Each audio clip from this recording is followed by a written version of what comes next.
말을 할까 하다가 생각해 놓은 긴 주제가 하나 있습니다. 요거 하면서 제가 목표로 하는 바 중에 하나는 제가 어떤 사람인지를 저희 청년님들에게 좀 보여드리는 거예요. 그래야지 이제 마음으로도 좀 가깝고 아는 정보량이 많아야 저 사람이 왜 저러나 하는 그런 색안경이 좀 벗겨지지 않겠어요. 그래서 내가 주로 하는 일 중에 하나가 설교 쓰는 거 아니겠습니까? 일주일에 한 편 그 이상을 쓰게 되는데, 그 설교 어떻게 쓰는지, 설교 쓰는 법 이야기를 해보겠습니다. 먼저 설교를 쓰려고 한다면 무엇을 설교할 건지를 고민하게 됩니다. 교회 단위에서 정해주는 게 없으면 알아서 정하게 되는데, 무엇을 설교할까 생각해본데 크게 세 가지가 있는 것 같아요. 첫째로는 상황에 맞는 설교를 준비하게 될 때가 있죠. 신방하게 되거나 뭐 어떤 절기를 맞았다거나 뭐 주어지는 특정한 상황들, 그 상황에 맞는 설교를 준비해야 될 때가 있습니다. 두 번째는 필요에 의한 설교를 하게 될 때가 있어요. 예를 들어서 뭔가 하나님들에게 기도에 대해서 알려드리고 싶다라고 하는 필요가 제기되면, 뭐 얼마 전에 했던 그 기도에 대한 세미나처럼 기도에 관한 설교를 준비하게 되고, 뭐 교제에 관한 내용을 한번 이야기하면 좋겠다 라고 하게 되면 그 교제에 대한 주제를 잡게 되죠. 그리고 마지막으로 세 번째로는 계획에 의한 설교가 있습니다. 교회 같은 경우, 어떤 교회 같은 경우에는 목사님 설교에 준하여서 맞는 주제들을 하는 그런 교회도 있고, 성무일과라고 교회력이라고 해가지고 나오는 그 본문들이 있어요. 그거에 맞춰서 설교하는 교회도 있고, 그리고 어떤 경우에는 목사님께서 특별히 이러이러한 강해 설교를 해보면 어떻겠냐, 자기 경험, 자기 생각에도 무언가를 강해했으면 좋겠다, 성경들에게 성경도 가르칠 겸. 그렇게 되면 이제 시리즈 설교가 되고 계획적인 설교가 되고, 어떤 상황이나 필요에 의해서가 아니라 주어진 그 커다란 목표를 가지고 설교를 매주 준비하게 되죠. 그래서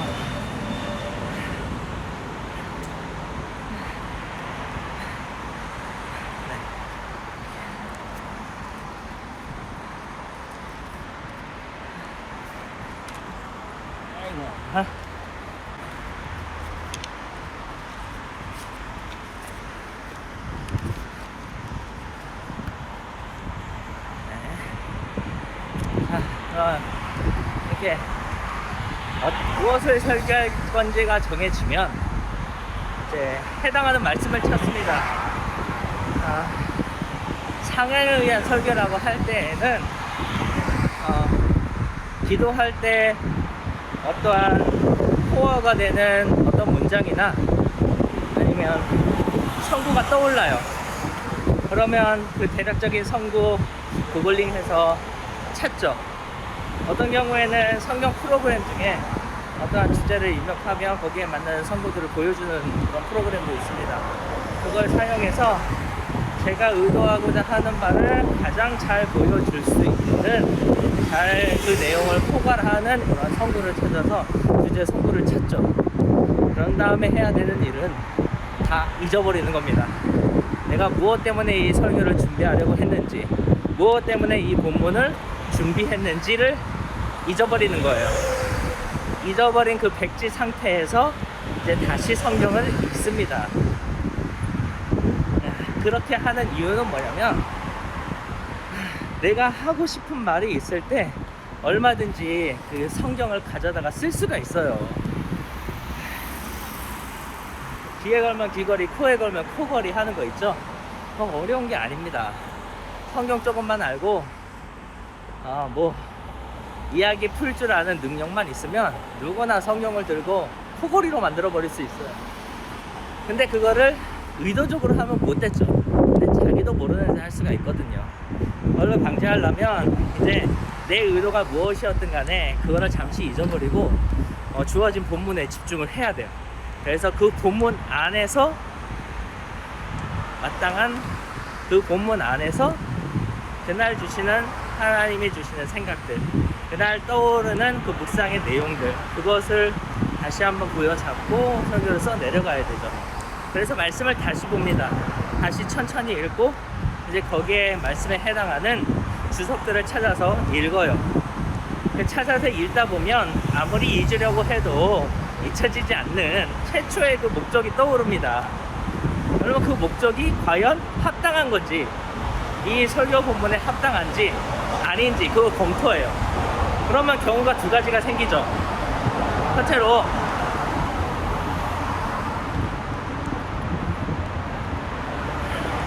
그런 경우가 두 가지가 생기죠. 첫째로 그 본문 안에서 내가 원래 의도했던 그 맥락을 집어낼 수가 있다면 그렇게 쓰면 됩니다. 그런데 문제는 내가 최초에 의도했던 것과 조금은 맞지 않는 결과가 나타날 수도 있잖아요. 그런 경우에 어떻게 하냐면 원래 의도했던 그것을 잊어버려요. 그러고 나서 다시 본문에 집중해서 거기 안에서 주제를 잡아서 설교를 준비합니다. 이렇게 하는 이유는 아까도 말했다시피 내 임의대로 내 생각을 설교인 양 말하지 않기 위해서예요. 믿음의 고백이죠. 설교 준비하는 사람으로서 오늘 내 앞에 있는 내가 설교를 하려고 하는 이 말씀이 내가 정한 것이 아니라 하나님이 오늘 내 안에 주셨다라고 하는 믿음인 거예요. 그 믿음 안에서 설교를 하려니까 최초에 내가 의도했던 것과 다를지라도 새로운 설교 본문을 찾는 게 아니라 이미 내게 주어져 버린 그 본문 안에서 하나님이 주시는 새로운 생각들을 찾는 거죠. 그래서 그렇게 씁니다. 그렇게 쓰면 뭘 하게 되냐면 일단 주의 주석에서 읽은 내용들, 또 성경 프로그램도 있어요. 설교에 도움을 주는 여러 주석들이 다 내장되어 있어서 해당하는 본문에 딸려 나오는 뭐 그런 프로그램도 있습니다. 그런 설교를 도와주는 프로그램을 통해서 여러 글들을 읽죠. 신학자들의 이야기도 읽게 되고 또 예화도 있으니까 해당되는 예화들. 근데 보통 그 예화들 못 써요. 왜냐면 미국에 있는 무슨 박사는 이렇게 책하는데 나 그 박사 모르거든. 모르는 박사 이야기 못 쓰겠어요. 아는 사람처럼 말하기도 그렇고. 왜 목사님들 중에 있죠? 미국에 있는 유명한 무슨 박사님 그랬는데 듣는 사람 모두 다 처음 듣는 사람. 심지어 그 목사님도 말하면서 되게 떠든 그 사람 이름을 말할 경우 굉장히 민망하죠. 유명한데 왜 난 모르지? 그렇죠? 그게 싫었어요. 그래서 웬만한 그런 식의 예만을 쓰지 않습니다. 내 경험에서 우러나오거나 아니면 제가 정말로 읽었던 책들 중에서 나오는 예화들을 가급적이면 쓰려고 해요.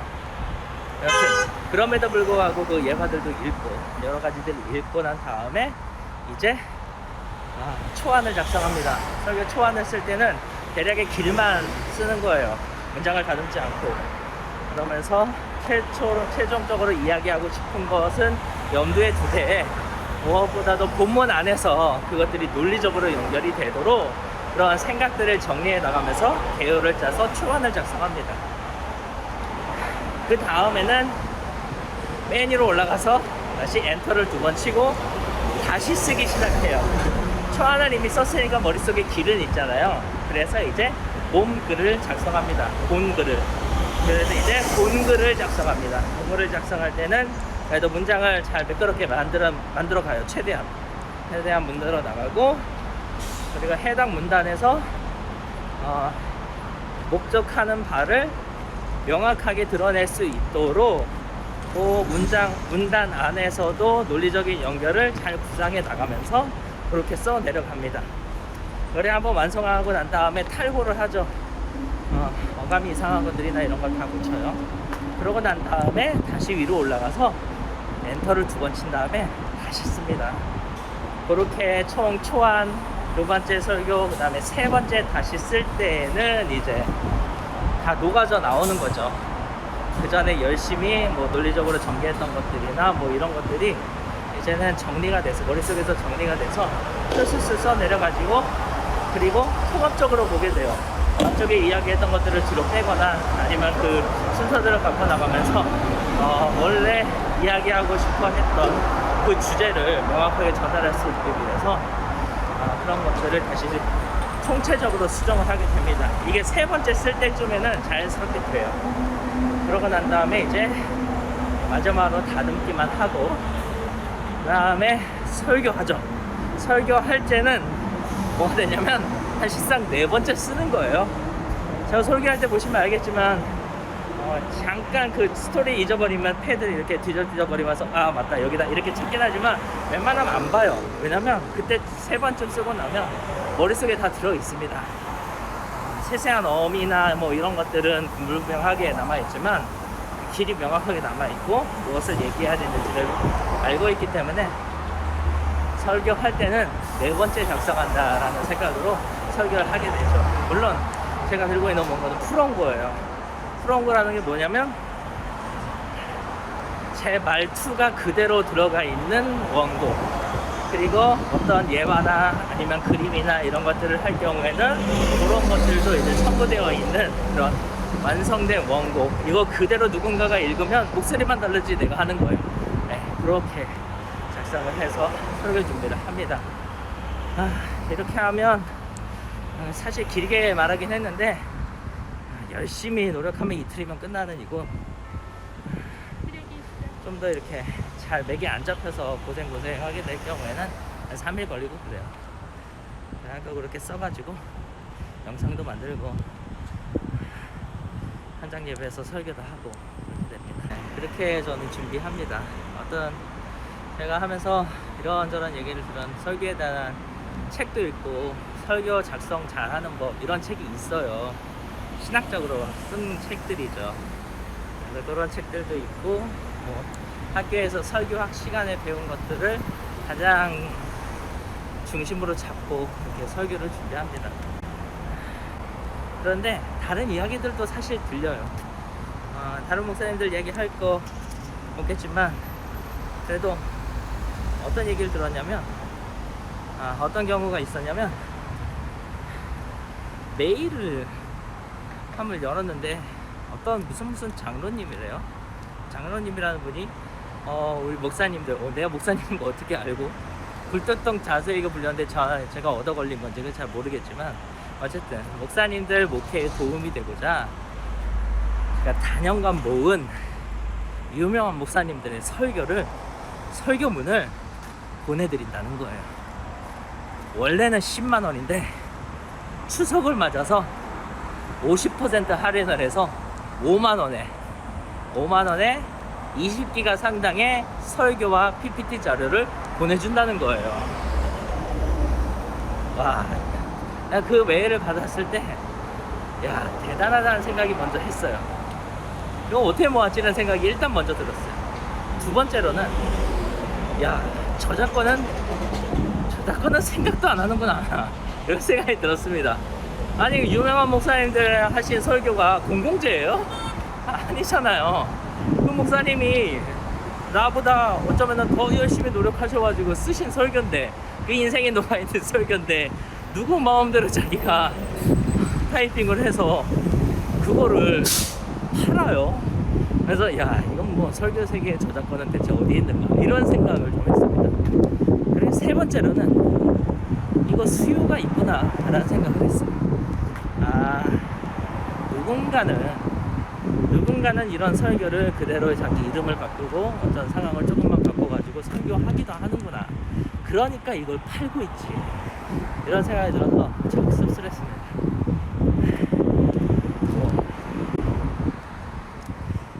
성경이라면 그렇죠.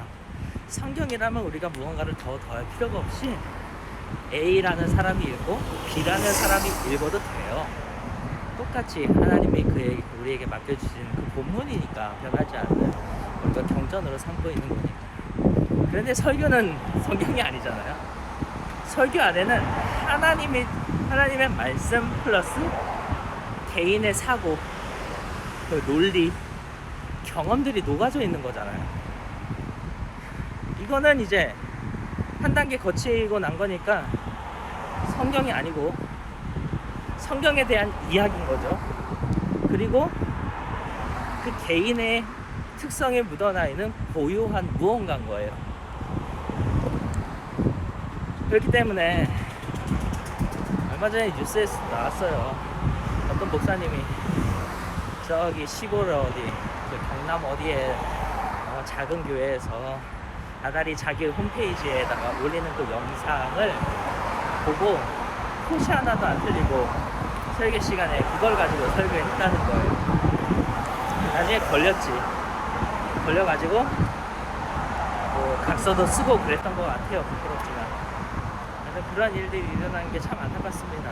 옛날에는 뭐 저작권에 대한 인식이 없었고 표절에 대한 개념이 없었고 누가 하든 간에 은혜만 받으면 된다라고 하는 결과론에 집중해가지고 그렇게 설교를 하시는 분들이 있었는데 뭐 여러모로 아닌 것 같아요. 그죠? 이렇게 되지 않기 위해서 노력하고 있습니다. 이 교회가 참 감사한 것 중에 하나가 매달 책을 하나씩은 사주세요.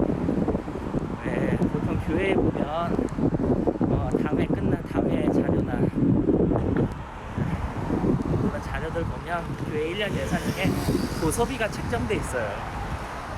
도서비가 책정돼 있는데 이 도서비를 제대로 쓰는 교회가 없습니다. 도서비로 책정되어 있지만 담임 목사님 사례비 정도로 생각하는 거기에 플러스로 그렇게 생각을 하고 그렇게 목사님이 책을 사부리시든 뭘 하든 이렇게 도서비 항목으로 드리는 그런 게 많거든요. 그런데 여기 교회 와서 정말 너무 감사하게도 진짜 그 도서비를 책 사는데 쓰게 해요. 너무 고맙습니다.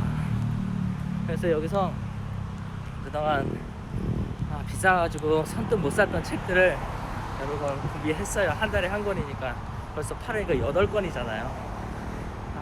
그냥 생돈으로 주기엔 너무 비싸가지고 좀 그런데 그래가지고 미뤄뒀던 그 책들을 여기 와서 살 수가 있었고 이런저런 걸로 또 코로나 영상 만들고 이런 걸로 바빠서 열심히 보진 못했지만 그래도 최대한 설교를 준비하면서 활용할 수 있도록 그런 도서들을 참고하고 있습니다. 이런 것들이 다 제 목회 제 안에서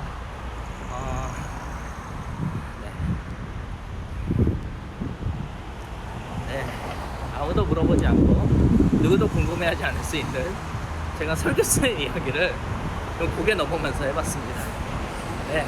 여기가 어디냐면 이제 광교 초입 동서울 인터체인지 있는 데까지 걸어왔습니다.